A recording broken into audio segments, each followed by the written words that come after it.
ఏడుపాయల దుర్గమ్మ తల్లికి ఆ పేరు ఎలా వచ్చిందో మీకు తెలుసా? ద్వాపర యుగాంతంలో పరీక్షిత్ మహారాజు సర్పరాజు కాటుకు గురై ప్రాణాలు కోల్పోతాడు. రాజు కొడుకు జనమేజయుడు తండ్రి మరణానికి కారణమైన సర్పజాతిని సమూలంగా అంతం చేయాలని సప్త ఋషులతో కలిసి సర్పయాగం నిర్వర్తిస్తాడు. యజ్ఞ ఫలితంగా సర్పాలన్నీ వచ్చి అగ్నికి ఆహుతి అవుతుండటంతో సర్పజాతి అంతమవుతుందనే ఆందోళనతో నాగుల తల్లి దేవుళ్లను వేడుకుంటుంది.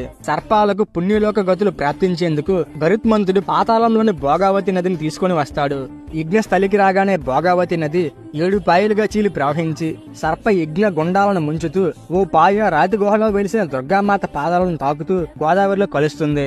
7 ఋషులు యజ్ఞం చేయడం, గంగాదేవి 7 పాయలుగా చీలి దుర్గమ్మ పాదాలను తాకడం వలన అమ్మవారికి 7 పాయల దుర్గమ్మ తల్లిగా పేరు వచ్చింది.